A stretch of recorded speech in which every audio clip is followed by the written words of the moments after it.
Just a minute, let me present my screen.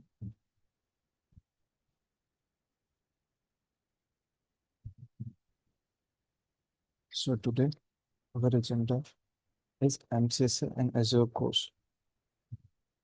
So have you any prior idea about MCSA and Azure, guys?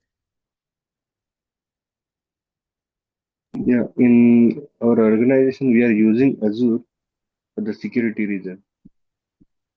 Which services you are using? We are not controlling this security part. Germany team controlling this security part. So I have this just overview about the Azure, not in Okay, depth. good. And any other have any related idea for MCSA or Azure? No? Okay. So basically, we are talking about two technologies. Like first one, MCSA is for the server administration.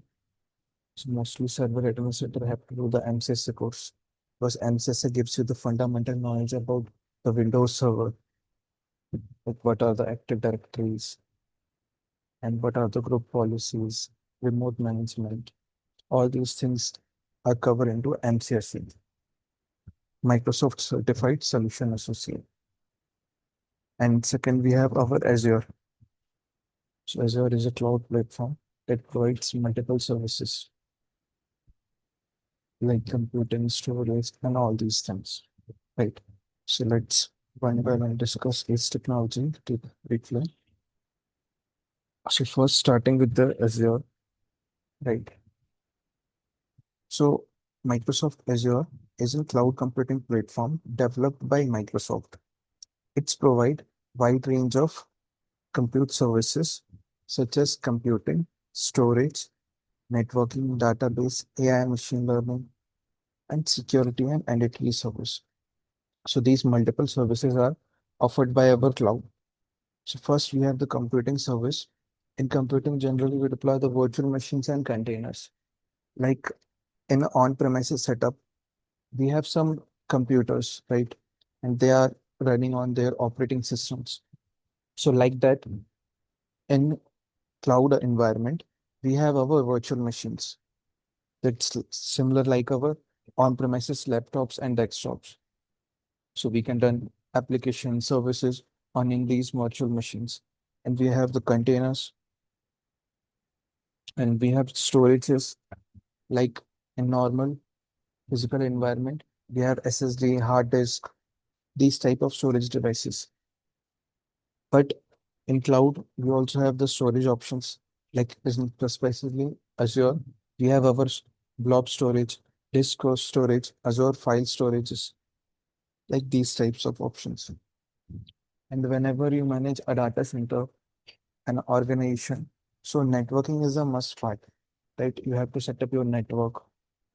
You have to connect multiple devices with each others for the proper communication. So in cloud, we also have a networking part. So we will configure the VNets, load balancing, and VPNs in the cloud networking part. And we have the different type of database storage options available in cloud, like SQL database, Cosmos DB. And we also have many features to train our AI models. Like for machine learnings, we have multiple features to train our model, NLP, OpenCV, like these type of features we have for training our AI models. Because nowadays AI is very important, right? So we have the related features to AI also. Then we have the security features, identity management features in cloud, like we have Azure Entra ID. So like in on-premises, when we have to set up a centralized server, authentication server, and authorization server. So we use the Windows Server and DC. We configure an ADDS role inside of a Windows Server to make it as an DC, and DC is responsible for centralized authentication and authorization. So from the centralized location, you can manage multiple computers. So like that, this is an identity service for on-premises infrastructure. But when we talk about the cloud infrastructure, so we have the Microsoft Entra ID. Previously, it was known as Azure Active Directory. Nowadays, the name is changed. So nowadays it is known as the Microsoft Intra ID. These are some benefits of using Azure. So like pay as you go model. Let's suppose if you want to set up a data center. So what general things you required for setting up a data centers, like infrastructure and all these things? What things you required, guys?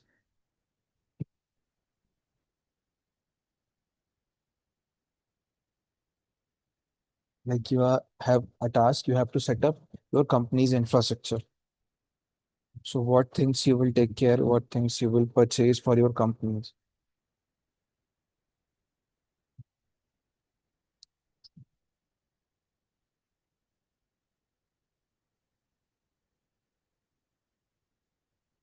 Guys, make the session interactive so we can learn more. For the network security related or for the data center? Just we have to set up our organization infrastructure. So we have to set up a small data center inside our organization. So what Yeah. general things we are required? We need firewall, switches, Firewall, server, switches, right? server, Servers, connectivity, IP connectivity. connectivity, proper networking, right? So we have to purchase different type of networking devices, Yes. right? Routers, firewalls, switches, and we have to purchase the different type of servers, Yes. purchase multiple servers, and we have to maintain the connectivity between these servers, these machines, these devices, right? So when we set up an on-premises infrastructure, so we have to purchase these hardwares, and these are the capital expenditures for one-time investments. You have to purchase these equipments and pay a good amount for these equipments at a one time, right? That is a capital expenditure. But when you use the cloud service, it offers you pay as you go model. Like if you are using any type of resource for just 1 hour, so you just have to pay for the 1 hour. So this is the benefit of using Azure. So you do not have to invest the capital expenditure. Without a capital expenditure, you can use the services with the pay as you go model. And it is highly scalable. Means if we are thinking about the on-premises infrastructure, when it comes to scale up, so like currently we have two servers, and further the demand is increased, and then we required five servers. So additional three servers are required. So for these additional servers, first we have to send the request to our managers and the senior teams for new servers. And it takes some time for the new deployments, right? So in cloud infrastructure, so we do not need to wait that much. We can just scale up our infrastructure within the few minutes. Okay, just few minutes. We have the great scalability options. Like we can use the scale set option. So with the help of scale set option, your VM will automatically scale up according to the requirements. Like we can set some parameters. Like if our resource utilization goes more than 80%, so the resources will increase automatically. So we have the scale set VMs. So we can use these VMs for the high scalability. And it is secure and reliable. So if we are a small company, a small organization, and are setting up our network infrastructure, so commonly we do not use the firewall if we are a small organization, because a firewall is an expensive device. And for managing these firewalls, we required a specific engineers, like a network security engineers, right? Yes. So that's why the small companies prefer to skip these firewalls sometimes. So there are a risk of security. So Azure solves this problem. Why? Because it offers us software as a service, platform as a service, and infrastructure as a service. So according to your requirement, you can choose your service model. And when you choose platform as a service, so all the things are taken care by your Azure. So you do not have to take care about any security related issues, infrastructure related issues. So availability, all these things are managed by your Azure. And Azure have the great integration options with other Microsoft products. Like we can easily integrate it with the Windows server. Like we have our Microsoft Connect, right? So we can use this application for connecting our on-premises server with the cloud. So connectivity is very good with the Azure. And when we discussed about Azure, so the fundamental certification that we require, that is Azure AZ-104, that is an administrator level certification. So AZ-104 certification is for certified Azure Administrator Associate. So in this certification, majorly we are covering the core services of our Azure, that is computing, storage, networking, identity, and security. So these core services are going to covered in the Azure part. And this is the fundamental certification. If you will add Azure 500 with it, so it will give you more extra edge in the organization, right? So additionally, if we add one more certification with it, so it will give you more extra advantage, like for a security associate. So nowadays, the security is a big concern in every organization. So if you complete this certification, and after this, you can go with the AZ-500, that is Security Associate Certification, right? And next, we have our MCSA. Like we discussed that when we are setting on-premises infrastructure, we have purchased some servers. Like, so servers are basically hardware. So in these hardware, for managing these hardware, we required some operating system, right? And for managing the server hardwares, we required the server operating systems, right?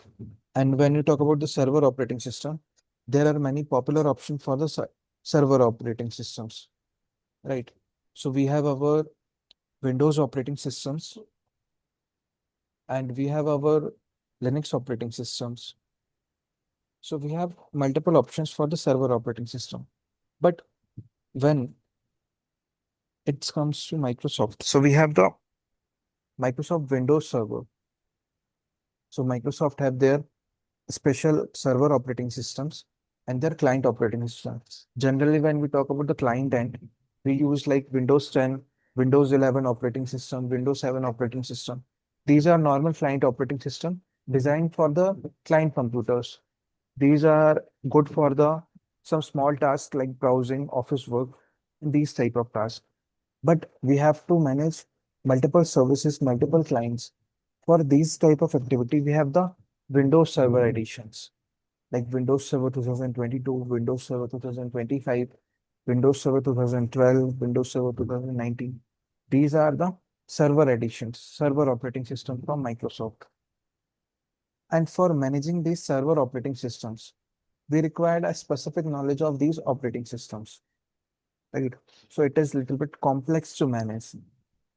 So we have to manage different type of services from these operating system. So for this, we have a special training, okay, offered by Microsoft. That is Microsoft Certified Solution Associate. In this certification, you are going to learn the basics of Windows Server services. So it is an entry-level certification offered by Microsoft. Like this certification, associate level certification, focus in many type of technologies. Like it focus on the Windows Server, and server operating system, client operating system, and the database, SQL databases, Office 365. But the most popular certification among these is the server operating system certification. So that is Microsoft Certified Solution Associate for Windows Server, right? And currently, the MCSA certification is retired. Now it is replaced by the role-based certifications. But the knowledge of MCSA is very important because it gives you the fundamental knowledge about the servers. So that's why when you see the job descriptions, so most of the job descriptions have the MCSA keyword. They are required the MCSA certified engineers. But the certification now you can take, but there are some alternative certification that you can take, like AZ 800 and 801. So you can go for these certifications. So importance of MCSA certification. Why MCSA is valuable? So recognized worldwide as a merit of Microsoft technology skills, help in gathering entry-level to mid-level IT industry job, right? Demonstrate your knowledge of troubleshooting and managing the Microsoft server infrastructure. So nowadays, if you see many job descriptions, so you will get the MCSA certification is required for the server administrating roles. So that's why currently most of the places MCSA is required.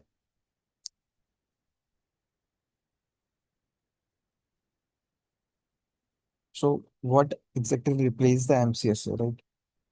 So MCSA is replaced by the role-based certifications.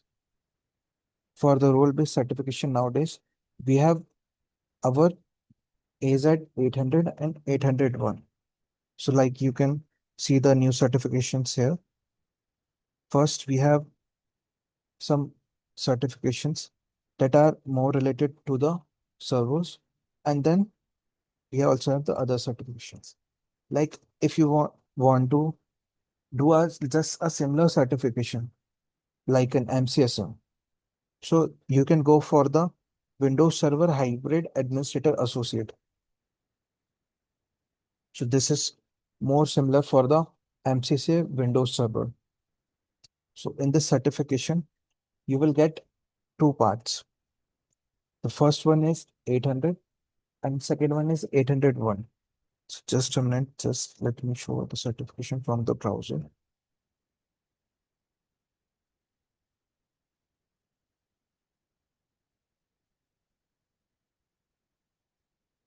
So this is the certification, Microsoft Certified Windows Server Hybrid Administrator Associate.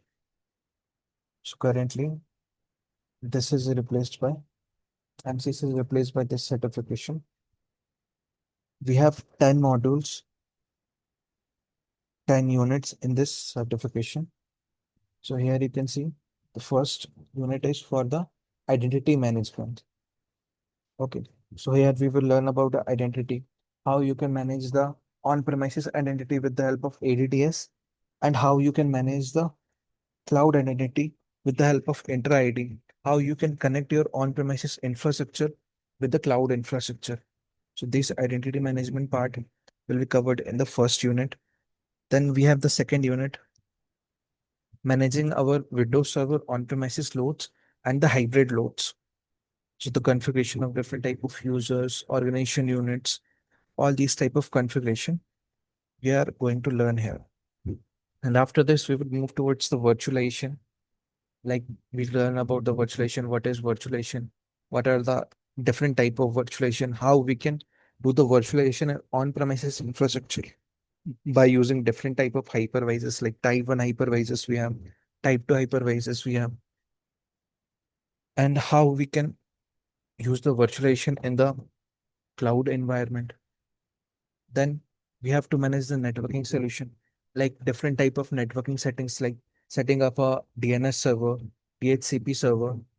So these type of networking features we are going to learn in this unit. And after this, we will move towards the storage part, how we can configure the storage options. Like we can configure the RAID storage, the SCSI storage, all these type of different storage we can configure on our Windows server, and how we can integrate the cloud storage options with our Windows server. So we can introduce the file storage services and the blob storage with the on-premises server also. How you can secure these environment, how you can maintain the security of your Windows servers. how you can manage the proper connectivity and security with the cloud. This will going to cover in this module. And after this, the main concern, high availability. So how you can make the high availability in environment. So for high availability, minimally you require to set up two servers. Like first one is PDC, primary domain controller, and second one is your ADC, additional domain controllers. So whenever you are deploying the server environments, so for availability, it is required to deploy to at least two servers, right? So first one will come your PDC, and second one will become ADC. After this, we move towards the recovery part. Like whenever there is a critical situation, by chance we lost our data, so how you can recover these data? So recovery and backup part will cover in this unit, disaster recovery, right? And how you can migrate your on-premises server to cloud, how you can sync these services. So for this, we have our second last unit. Here we learn how we can migrate our infrastructures. Like we have two servers in our organization, and the load is increased. So before this, our per day request is 100, but when our organization is working good, so now the 1,000 plus requests are coming daily. So for these handling these requests, we require to set up a new server. So when we set up a new server, when you purchase a new server, so most probably it have a good configuration, right? So we have to move our PDC to the new server. So transferring the FSMO roles for making a new server as in primary server, PDC. So this migration part we will cover here. And after this, we have a last unit where we learn about the monitoring, how you can monitor our resources, the utilization of our resources, and how we can troubleshoot some issues like the DNS issue, DHCP issue, availability issues. So all these troubleshooting will going to be covered here. So this is about the this certification. So this is the most relevant option for the MCSA. Okay. We also have some other certifications. Like we have our Azure Administrator Associate. So Microsoft Certified Azure Administrator Associate. So in this certification, you will learn about the cloud infrastructure core. So majorly we are talking about the cloud infrastructure in this certification, right? And we have the modern desktop administrator associate, that is for the client operating system, right? And we also have the Azure fundamentals. It is a very basic certification for the cloud. So these are the some options that you can pick. So the most relevant option for you is this. So you can go with the Windows Server Hybrid Administrator Associate, right? And in this course, we are going to cover this syllabus. And this is the course curriculum, right? So the course is divided into 6 modules. So first module cover the basics part of the servers. So Windows Server basics and installation.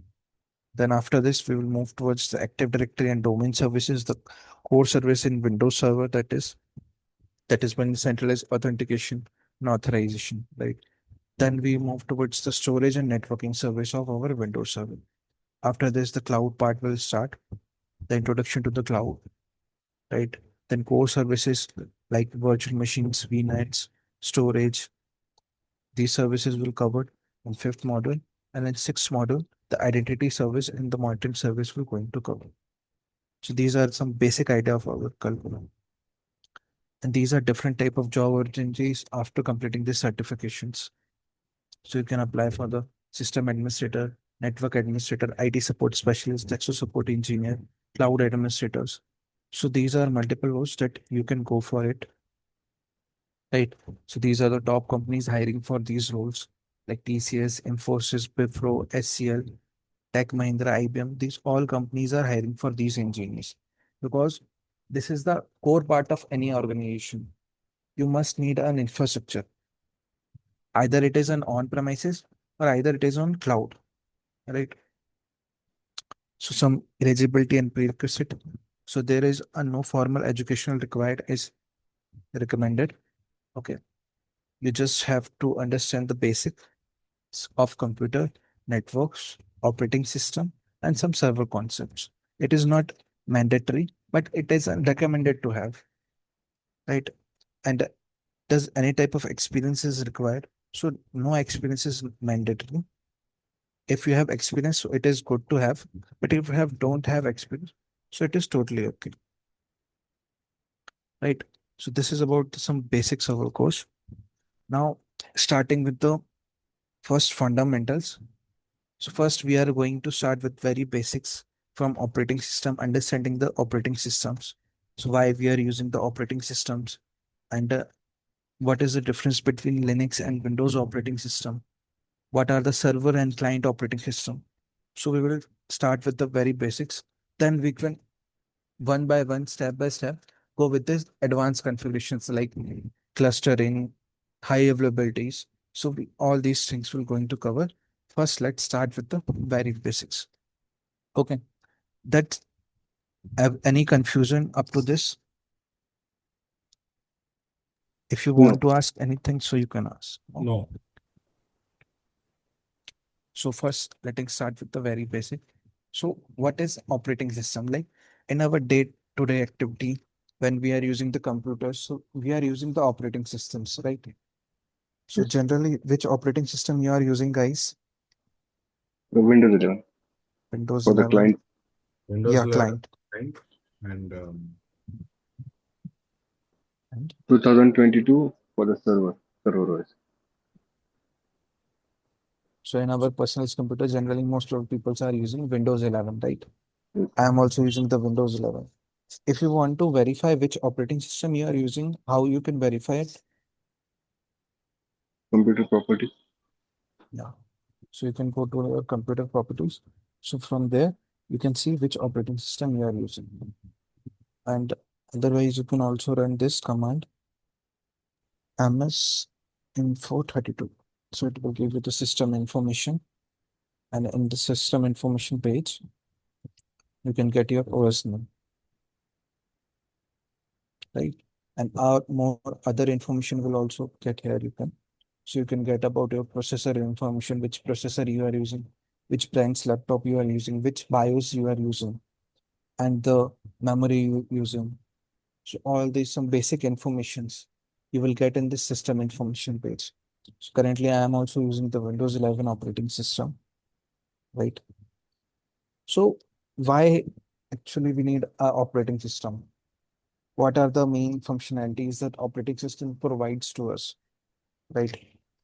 So an operating system, OS, is in system software that manages computer hardware, software resource, and provide essential services for computer programs.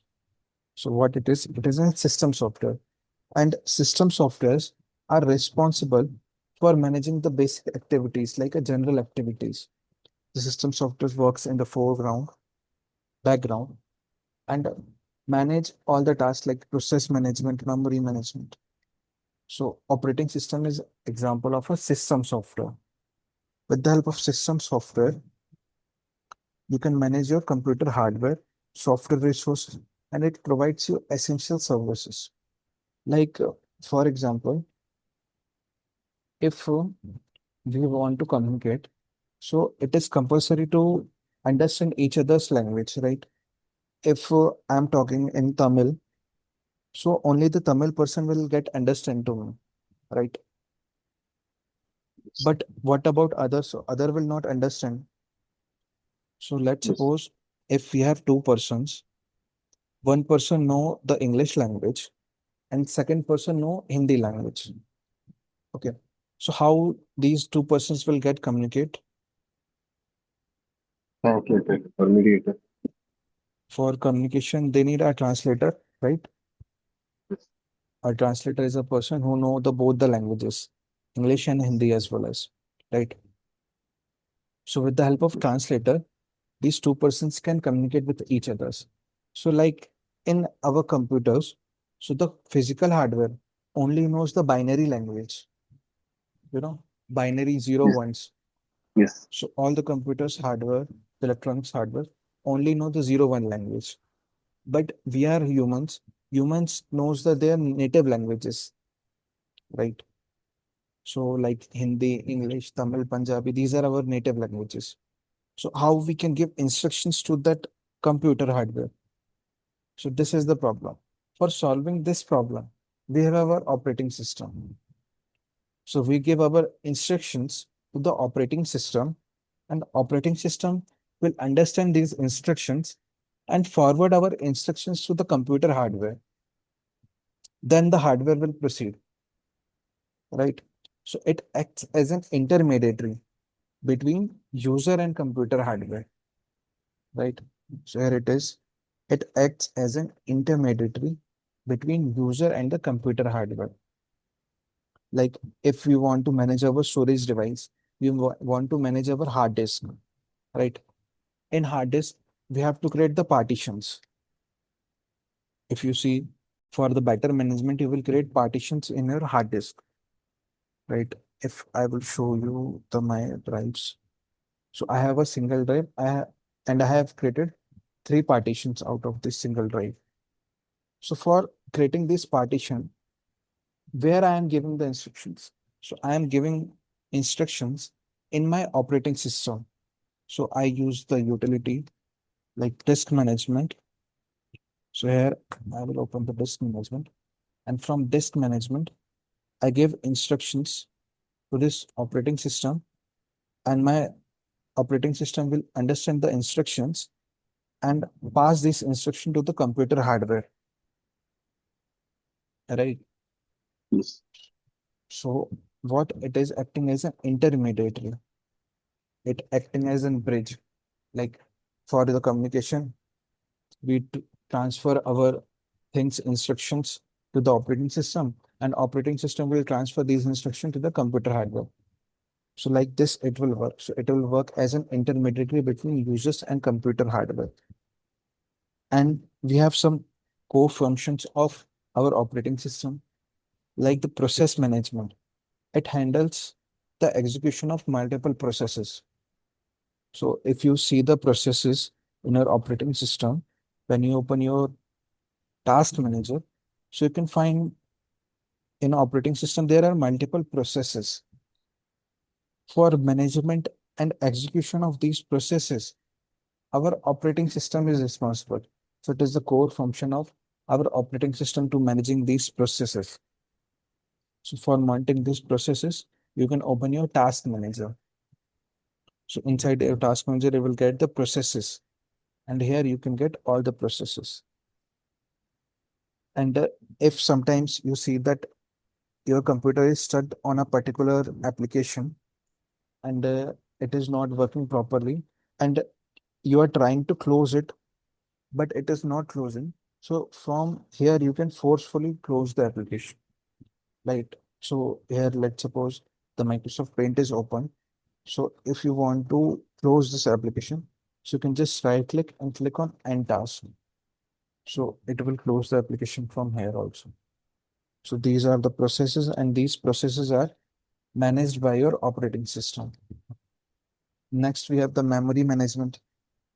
Like in our computer, we have the RAM, random access memory, and the allocation and deallocation for this is handled by our operating system. Like which process will allocate the space and which process have to deallocate the space for the process, right? So for the memory management, our operating system is responsible. And here you can see the utilization from Task Manager itself. So here in Task Manager, we have the performance tab also. So in performance tab, you can monitor the utilization of your memory. So here we can analyze all the things like the total amount of memory we have, the available memory, currently the cache memory, what are the speed of our current memory device. So all these general information you can get from this page, right? And we have the file system management, how the things will organize in our operating system. Like it will create the multiple folders, and inside these specific folders, they store the specific type of data inside it. So how this is happening? So this is happening with the file system management. So our operating system is managing all the files, all the hierarchies of our directories. It organizes our whole space inside the drive. So by default, when you install an operating system, so you get the C drive, and C drive is also known as a root drive. Okay. So whenever you open our C drive, so this is my C drive. Here you can get some folders, right? So some folders are pre-created here. So we have users folder. This stores the all information about the users. Like I have the Lenovo users. So all the user related data will kept here. All pictures, document, files, videos, all things are here, right? So our operating system creates a different folder for different users, right? And we have the boot related files in the boot folders. We have all the drivers in a separate folders. So how these things are properly organized, how these folders are managed properly. So these are managed with your operating system. Your operating system is responsible for managing these hierarchy and the proper management of all your files and folders. This is taken care by your operating system, right? We have device management. Controls communicates with the hardware devices. Like you will see, we have multiple devices along with the computers. Like we have our components and peripherals. So we have different type of peripheral devices that provides you the additional functionalities, right? So for peripherals, we have the webcams, different pen drives, printers. We have different type of devices. And for communicating with these type of different devices, we require the device drivers in our operating system. So if you see, we have the device manager, and in device manager, we have different type of device drivers, right? So these device drivers are responsible for the hardware compatibility. Like if you don't have this driver, so you will not communicate with that hardware. Let's suppose if I'm using my camera and if I will disable the camera driver, so I am unable to access the camera. So like for every hardware, there is a driver. So that is responsible for the functionality. So these driver management is also taken care by our operating system. And operating system also provides you the user interface. For user interface, we have two major options. First one is GUI, the graphical user interface, and the second one is CLI, command line user interface. So popularly, we have these two type of interfaces, right? So currently that I am using a Windows 11 operating system. So Windows is a graphical user interface operating system. So it provides us a graphical user interface.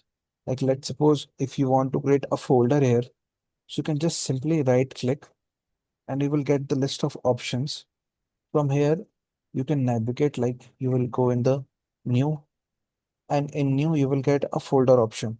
Here it is a logo is also present, and here it is written as a folder. So when you click on it, so here your new folder will get created. So it is very simple to use. It is very user friendly. Okay. So graphically we can things are visualized. So with the help of visuals, we can easily get all the things, right? So understanding visual is very easy for human beings. And when you talk about the second one, that is command line user interface. In command line interface, you have to use commands for everything, right? So it does not gives you the support of graphical environment. It just like looks like this, a black screen, just option to type a command, right? So the one of the popular example for a CLI based operating system is a Linux operating system. In Linux operating systems, you have to write command for everything. Like if you have to see the content that are present in the current directory, so you use the ls command. And when you need to create a folder to you, so you can use mkdir make directory command. And if you want to know where you are currently working, in which folder you are, so you will run the pwd command, print working directory. So like this, you have to run command for every task. So in CLI operating systems, you have to write command for every task. But in GUI, you can use the graphical interface. You can easily navigate from one place to another place.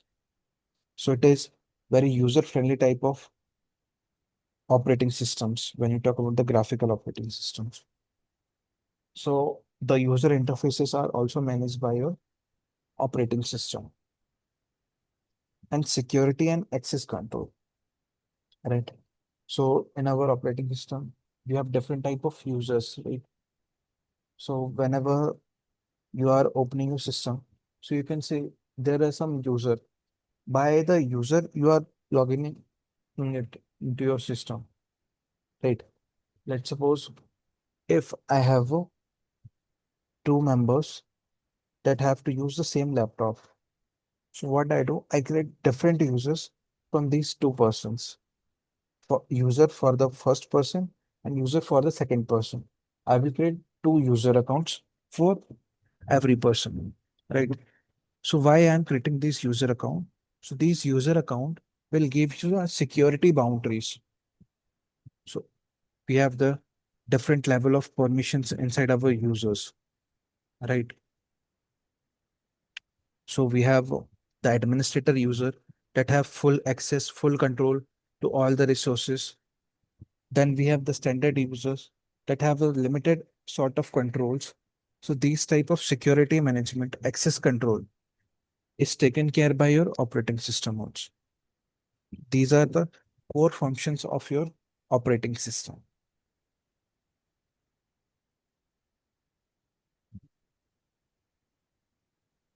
Next, there is a small comparison between Linux and Windows operating system. So any one of you have used the Linux operating systems?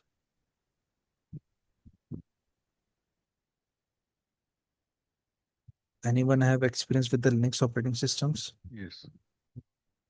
Yes, great. So which distribution you have used? Ubuntu. Ubuntu. Great. So like when you talk about the Linux, so what are the core benefits of using Linux? And what is the difference between Linux and Windows, right? So when you talk about the Linux, so it is an open source operating system. Means for using it, you do not require to take permission from an individual organization, and its source code is available online. So it can customize, right? So it is highly customizable option. So according to your requirement, you can customize the Linux operating systems. So first thing, that is open source. So Linux is a community-driven operating system. So the specific community is responsible for managing the distribution, right? And the Windows operating systems are managed by Microsoft. So the Windows operating systems are the proprietary operating systems. It is managed by an individual company. Like it is managed by the Microsoft. And whenever we want to use the Windows operating system and whenever we want to distribute it, so we have to take the permission from the Microsoft. Without the Microsoft's permission, we can't use it and can't distribute it. It is just like a patent or a trademark. So you have to take the permission from the administrator for using it. And when you talk about the cost, so the Linux is free. It is free to use, but some distributions include some sort of charges just for the support, right? So you can freely use this Linux operating system. And Windows operating system required the licenses. Okay. Either it is a client operating system or a server operating system. Every Windows operating system required the license, right? So licensing is compulsory for the Windows operating system. Without license, you can use it, but for a limited time of period. Okay. Just with the some limited features, you can use it without license. But for utilizing the full functionalities, so you're required to use the proper license. And next is the customization option. So Linux have the more customization options compared to the Windows operating system. And the Windows operating system have the traditional GUI and it have the limited customization option. Like for the user interfaces, our Linux use multiple type of user interface. Like it depends on the distributions. Like it have the Genome, KDE. So these are the different type of user interfaces available in Linux distribution. But the Windows distribution use a standardized UI. Okay. So it have its own classical GUI interface that have taskbar, start menu, search bar, use common functions. So because of this similarities, so it is very user friendly. So new users can easily take the participate in the process of management, right? So we can manage our client operating system, Windows operating system very easily. And when we talk about the performance, so Linux is a lightweight and efficient operating systems. So it requires a very less configuration for the installations also. Like if you have a 2 GB of RAMs, so you can happily use the Linux distributions. And Windows required more system resources. Like Windows are the GUI based operating systems. And for the GUI, it requires more memory, right? So comparatively, it requires more system resources. And when you talk about the security, Linux has more security features like ACL, IC Linux, file permissions. And our Windows operating system required some antivirus for additional protection. But it is also giving us a Windows Defender. The Defender is an also good option for managing the security. So it also have their inbuilt firewalls, right? So we can manage this the operating system level firewall in our Windows operating system. And we have the software support. So the Linux have the limited software support, but the Windows have wide range of support. Okay. So Windows are mostly used for using the different type of multiple applications. So most of the application supports the Windows operating system environment. And if you see, the Windows operating system are mostly used by the client users. So the client operating systems are mostly used Windows operating system, right? So Windows is the most preferred choice among these options. And when you talk about the servers, and when we require to establish a centralized authentication system, we have to manage multiple computers from a centralized location. So then we prefer the Windows server.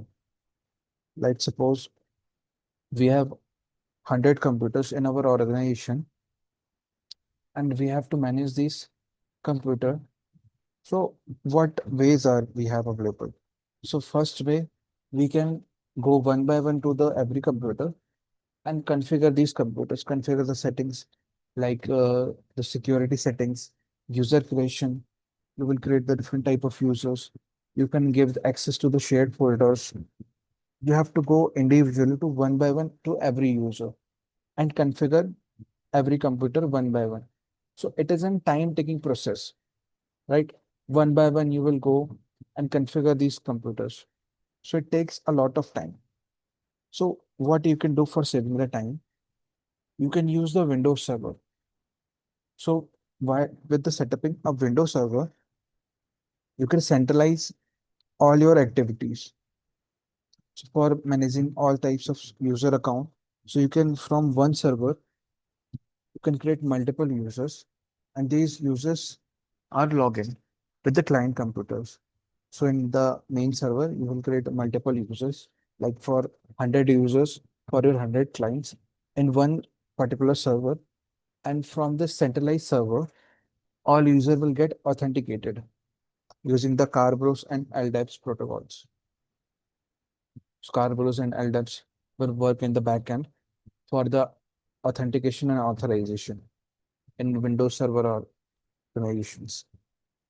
So, and whenever you want to deploy some policies, like if I want to restrict my users for opening the registry editors of computers, so they can't do any administrative changes in the computers. So for restricting this, we can apply the different type of group policies. Like for the registry restrictions, we can apply the group policy from the centralized location, from the server. So we will apply and configure the policy in the server, and this policy will apply to all the clients according to the scope of the server, right? You can configure the different scopes. So when we apply the GPUs, so we have multiple types of scope. Like we can apply the GPU in the organization unit level, in the domain level. So we have the different type of levels and scopes. So according to our requirement, we can apply the GPU. Right. So there is also some more points about the Linux and Windows. So just take a small look into it. Like for the gamings, so Linux have the limited supports for the games, video games, and the Windows have extensive support for the games, right? And the command line, which command line it used, so Linux use the bash and Z cells mostly for the most of the distributions. And when it talk about the Windows, so it have the Windows PowerShell and CMD for the command line. And the common file systems that are used in Linux is ext4, XFS, ZFS. So these are the common file systems used in the Linux environment. And for the Windows environment, we have NTFS, New Technology File System, FAT32 file allocation table, extended FAT, EXFAT.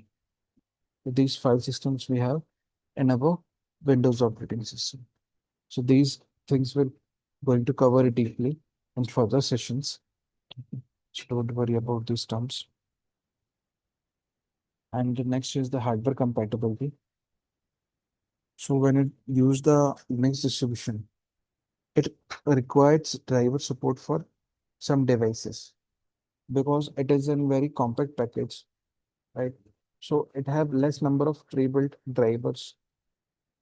So for using the multiple devices, you require additional driver support for the Linux environment. But in Windows, we have the broad driver support. So it supports many drivers, many devices. So you can just ready with the plug and play option. And you require some less configurations. And the use cases, the server deployment, cyber security. These are the use cases for the Linux environment. And Windows are used for gaming, businesses, and general users mostly. So this is the comparison between the Linux and Windows operating system. And the next thing is about the servers and client operating systems. Basically, we are here to learn about the Windows Server operating system. So why servers? Why we are going to learn the servers? Why server operating systems are there? Why server operating systems are required? Right. So let's understand why this is. So first, discuss about the definitions. OS server, OS operating systems like server operating systems. So for servers, we have our Windows Server, Windows Server 2012, Windows Server 2016, Windows Server 2019, Windows Server 2022, and Windows Server 2025. So the Windows Server 2025 is the latest Windows Server. Okay. And when you talk about the client operating system, so we have the Windows 7, Windows 8, Windows 10, Windows 11. So these are the client operating systems. So generally we know the uses of our client operating system. It is designed for the personal computing, right? For the user-friendly interfaces. So it have a user-friendly interface. You can easily do the activities, you can easily perform the task without any type of professional training. You can use the most of the services of your operating system, client operating system, right?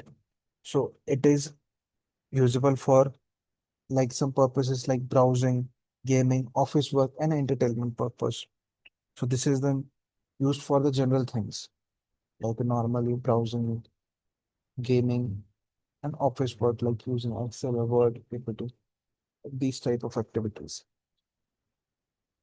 And when you talk about the server operating system, the server operating systems are designed for handling the network resources, managing users, and serve the client requests. So what it will manage the network resources. So with the help of your server operating system, you can manage the network resource like you can configure the DNS server, the DHCP server. So that are the very necessary service for the networks, right? Without DNS, you can't resolve the names, right? Without DHCP, you can't get the IP addresses automatically. So these are the core networking services. That services you can handle with your server operating system and server OS, right? Manage users.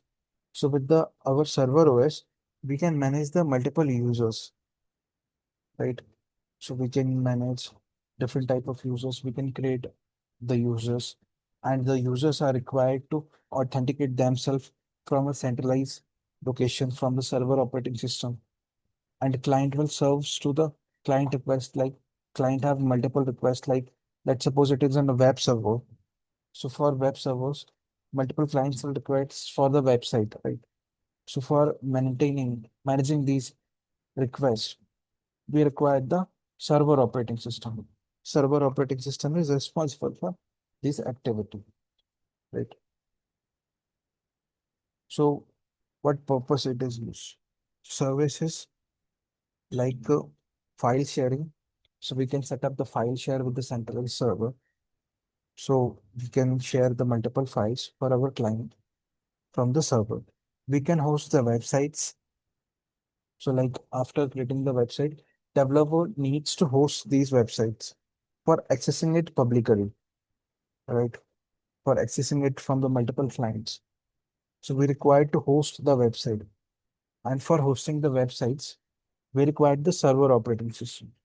From the server operating systems, we can host the websites and the database management and security management.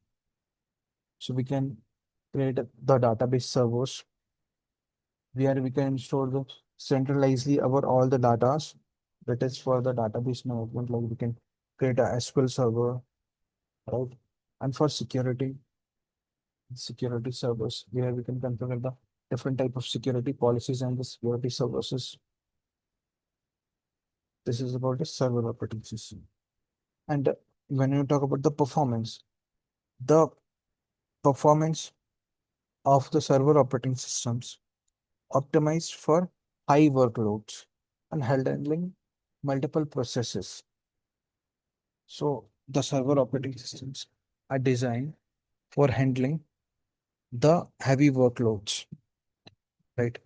So it can perform work and very well in critical situations. Like if I have the multiple requests, so it can easily handle the multiple requests with the help of our server operating system. But client operating systems are designed for a single users or day-to-day activities. Okay. So the client operating systems are optimized for a user experience and daily tasks. So clients are designed for the basic functionalities. So that's why. And next one is hardware. Like for the server operating systems, we required a good hardware, right? So servers generally have the good configurations compared to the standard client operating systems and client hardwares. So it have a high amount of RAM, storage, CPUs, all these things. And client have some general sort of configurations like 8 or 16 GB of RAMs, 512 GB or 1 TB of storage, and 8 to 6 cores of processor, like this basic configuration for the client. But servers can support multiple CPUs, so we can use multiple CPUs in servers. We can install and upgrade it very easily. So we have the multiple RAM slots, we have the multiple storage options. We can plug multiple device disks, right? So all these options are available in server hardware. And next we have the examples. Like I have discussed the example of Microsoft's. Like we have discussed, we have different type of operating system for the servers, like this Windows Server Edition. And for the client, we have the Windows 10, 11, 10, 8, like these type of operating system. And when you talk about the Linux, so Linux distributions have a single type of operating system. It does not divided their operating system in client or server category. But whenever you install the packages and functionalities, services like a servers in the client operating system of Linux, so it will become the server operating system. Like it depends on the packages and services. If you will install the server services and the packages, so it will work as a server. Otherwise, by default nature, it will work as in client operating system. And Mac also have the different type of operating systems for the servers and the client operating systems. So specifically, the Mac OS servers are designed for the servers, and the normal Mac OS is designed for the client operating system. Right. So up to this, clear, guys? Any confusion? Yes, clear. Clear. One just basic question. So Hmm. if we are using a Windows server and Linux OS, will that get communicated? Is that possible? Just asking. Yeah, it is possible if you want to communicate these systems. Like for which communication you required. Like if you want to share the files or what type of communication you required. It's depend on the that. It should be part of the domain. No, you can't join the Linux server to the domain. Okay. Separately, if you want to communicate, so you can share files between these servers like Windows server to the Linux server, but you can't make the Linux server member as a domain. Okay. So it works separately from the domain. So authentication have to be provided. Yeah, authentication should be managed locally for the Linux server. Understood. Okay. Any other doubt from anyone?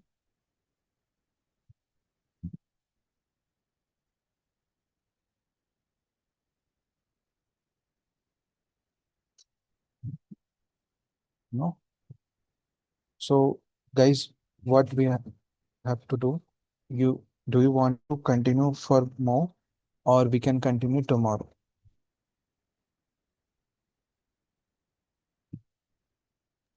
Yes, sir. We Uh, can continue from tomorrow itself.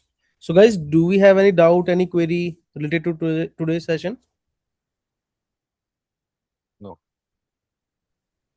Okay, great, and thanks, and thank you so much, sir, for the amazing session. So, guys, we'll see you tomorrow same time at 9 p.m. Okay. Thank you. You're welcome. Thank you. Thank you so much. Thank you, everyone. Bye. Good night. Bye. And guys, if you have any doubt, any query, you can get in touch with your counselor also related to the enrollment. Okay. Yeah, thank you. By the way, Yeah. may I know this? who is the one who we will contact in for Yeah, this Matthias, I'm going to ping you enrollment. over. I'm going to ping you over your WhatsApp. Okay, Okay, Matthias? noted. Yeah, Okay, thank you. you're welcome. So, anyone, any doubt, any query? So, Matthias, do you have any query, or if you want to ask any doubt, any query related to the MCSA or Azure, Baswar Azure, Uh, Baswar Copy, anyone? Yeah, no, Matthias. not No yes, doubts. none. Because I'm coming late, so we will see it tomorrow. Maybe I Sure, will sure, arrive late. Sure, I mean early. sure. No problem. No problem. Okay, So, timing will be same 9 p.m. Indian time. okay, noted. And from which country you are? I'm in Saudi Arabia. Saudi Arabia. Okay, okay. No problem. So, guys, thank you. Thank you so much for joining us today. We'll see you tomorrow, 9 p.m. Thank You. you. Thank you so Thank much.